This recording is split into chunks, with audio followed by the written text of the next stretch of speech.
Welcome to California Stories Episode 2. Here I am with my good friend, Russell Rabb. Russell, how are you doing? I'm doing good, man. How's it going? It's going. So glad to be here. This is Episode 2. This show, I was hoping to have that meaning as being to an opportunity to tell our crazy stories or even just outlandish stories and experiences that we've had in California.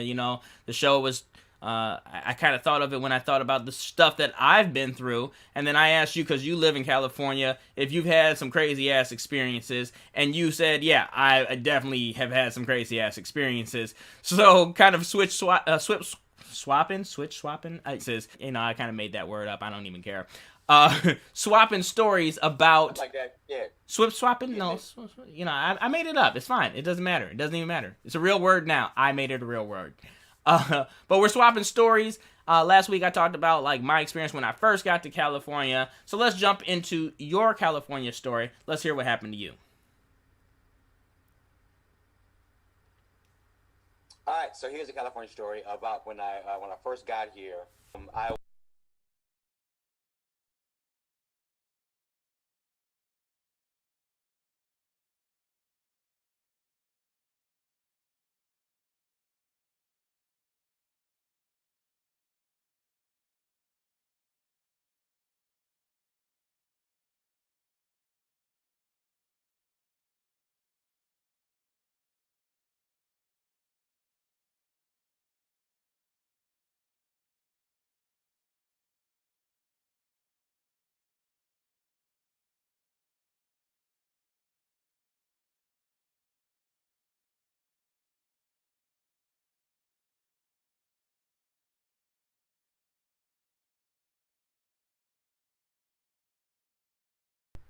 He's ordering like all this ice cream from these guys, and they make these like homemade ice cream sandwiches. So they bake their cookies, put ice cream in the middle, and there you go.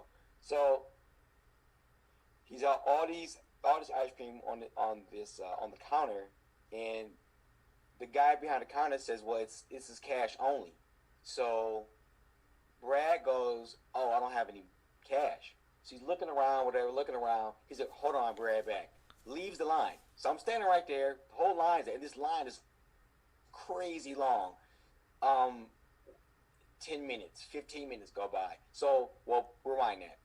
I went to put my order in. The guy behind the counter says, "No, he'll be right back." I'm like, well, I mean, I think he just left. He didn't. He comes back 15 minutes later. Ice cream is damn near melted on this counter. He goes and he pays his money. He says, "I'm so sorry." They remake his order. So all this ice cream, they threw it away, remade his order. And I'm like, well, if you're gonna remake the order, I could have, anyway. So he goes to everybody in line. "I'll buy all your ice cream." He bought everybody ice cream, and he walked out and he left. And that was within the first, I don't know, month of me living in California, living in Los Angeles. I was like, okay, that's what's up. So he was there by himself. Nobody else was with him. There are people. There's a like a not van, but like a black Yukon or some sort of vehicle that looks like that, tinted out windows, and that's what he was in, and it was sitting where this place is sitting at. If anybody knows where how Westwood is um, on the corner of this place, there's a theater that they do a lot of premieres. So you have Hollywood. Well, before Corona, they used to have Hollywood premieres at this theater. Um, so there's either at two places. Usually it's either on over by like El Capitan Theater, if it's like a Disney movie or whatever they premiere, or in front of the Chinese theater with the handprints and all that jazz, or it's where I'm talking about. And so like a few doors down from this theater is this place called Diddy Reese, and whoever he was with, they weren't in there. I don't know where he was getting ice cream for, why he was there. I don't know, but he was there in line with me. Did anybody He just else? waited till the ice Did cream. anyone else realize that it was Brad Pitt standing? Like, did they try talking to him or anything? Like, was he disguised or anything? No, he's wearing regular clothes, man. What I ended up learning is that people don't really react to celebrity when you're used to seeing celebrities. It's no big deal. Actually, people were kind of pissed off that he was taking so long. That he was, for one, he was holding the line up. Two, he left the line and then came back. So that made people a little, upset as it was. It was like, oh my God. I was like, oh man, that's Brad Pitt. That's so cool. Hey, what's up, man? And all that jazz.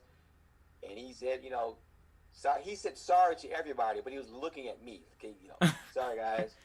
So were you? Because I'm already seeing that there's a little bit of lag. Like I'll say something, then you don't respond. It could be my internet, but we'll keep going here with it. So were you directly behind him?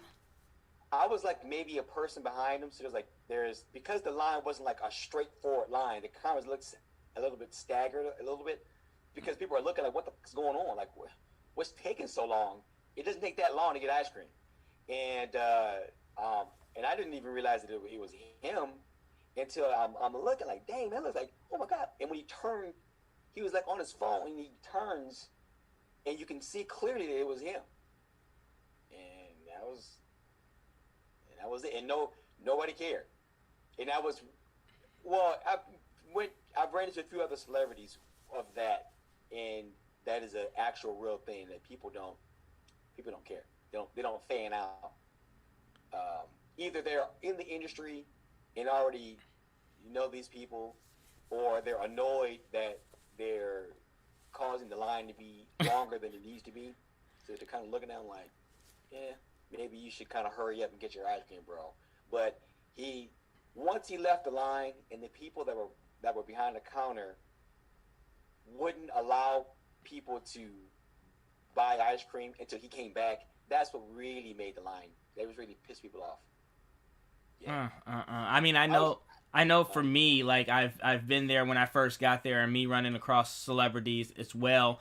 As I will hopefully get around to telling my celebrity stories as well from that experience. But I did fan out. There's a lot that did fan out, and I can't wait to get to those stories. But it did. I think it got to a point where it's just like, most of them are assholes, so it's just like, not again. Like, yeah. You know what I mean? And some are kind. Of all the and I've met tons of people. I've only truly fanned out on one person. Okay. Actually, any person that I've ever met. There's only one celebrity. Who's your because I was there for 9 months. You've been there for 4 or 5 years. Who was the one person that you fanned out to? And who was? We don't have to tell the story because I rather save the story for if it's a special moment, save that story. But I do want to know what's that name for you, and I'll tell you the name for me where I just shit myself. The guy that I fanned out on is Hulk Hogan. I fanned out on him. You okay? 100%. I hope that's your next story because you already know how big of a wrestling fan I am. Who was it? For me, the person that I fanned out on, I was really hoping to be on the show, the TV show Heroes, which I'll tell that story because I was on it. But I'm a big fan also during that Heroes time of a TV show called 24. And I really wanted to be on 24, almost on it, didn't make it onto it for whatever reason. They use a lot of the same people versus branching out. But there's a lady on there, her name, the character name, maybe it's her real name. I can't really remember because I haven't seen the show in a long time. Kim Raver. Have you heard of that name or the show? I've heard of the show Heroes, yeah. Yeah, okay, so that's her celebrity name because now her name on the show is coming to me. Her name is Audrey Raines on the show. And I don't even want to tell the story, but that's the person. I'll tell the story one day, but that was the person where I really just lost my shit on. But I've had quite a few instances where I fanned out. Yeah, that was,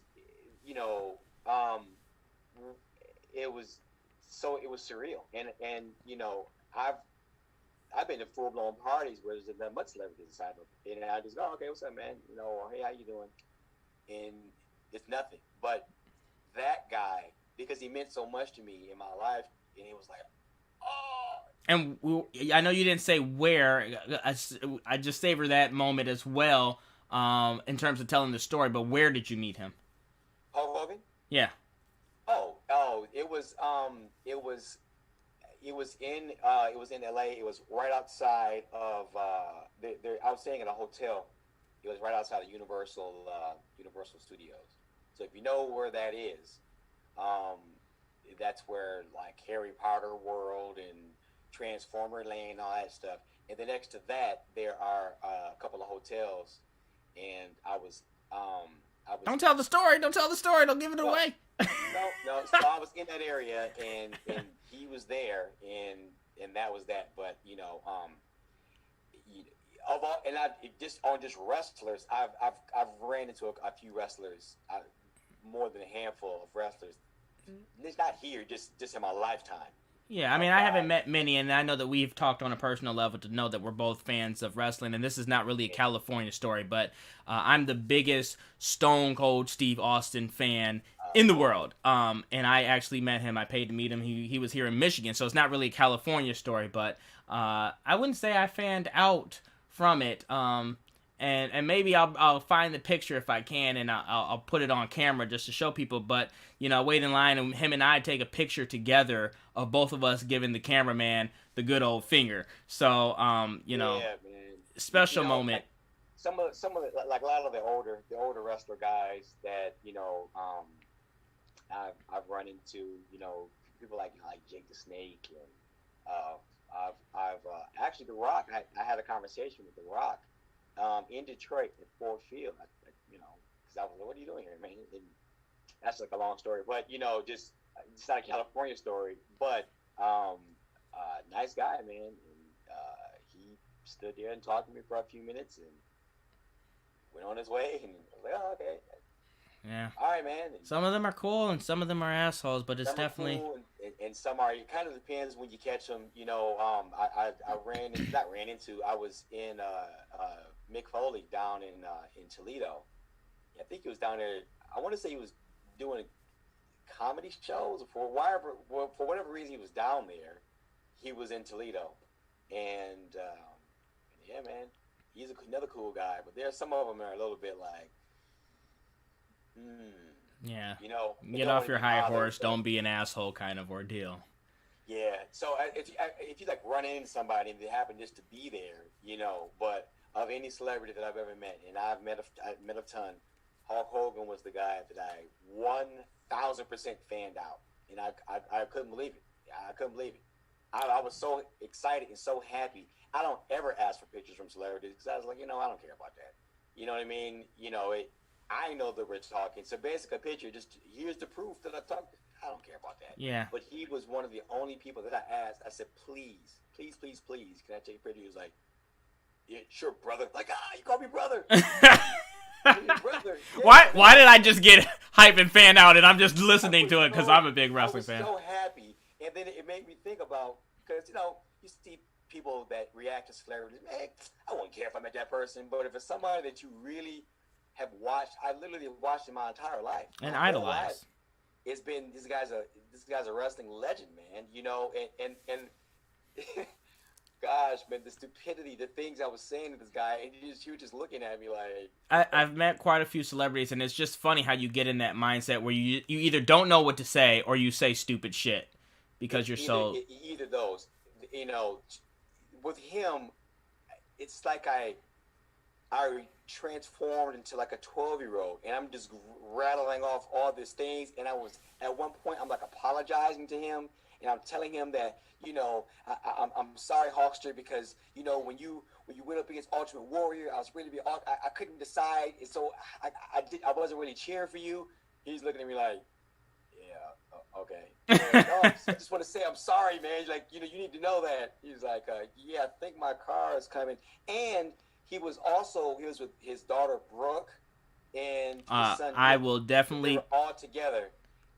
That's when I think that the Hogan family show was on, and yeah, man. So I'm really trying not to look at Brooke because he's staring directly at me. She's hot, though. I'd give her that business. Now, but Hawk's standing there. I will take an ass whooping.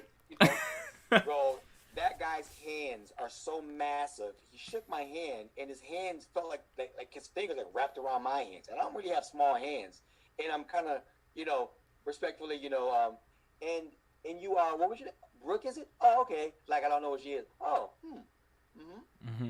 It was hilarious. Well, that's very interesting, and I can't wait to hear when we get to that kind of story and share some of mine as California stories. Going to California, at least inside of Southern California, where it is Hollywood, I think it's the craziest. I know some people that live inside of North California, and they don't have super crazy stories compared to South California, but California in general, I think it's a crazy place. So thank you so much for sharing that story. Any final thoughts before we close out the show here? No, man. No final thoughts. Just excited and ready to get to next week to hear what you have planned for next week here on California Stories. Well, I want to thank everybody for tuning in, and check us out next week on the next episode of California Stories. Take care.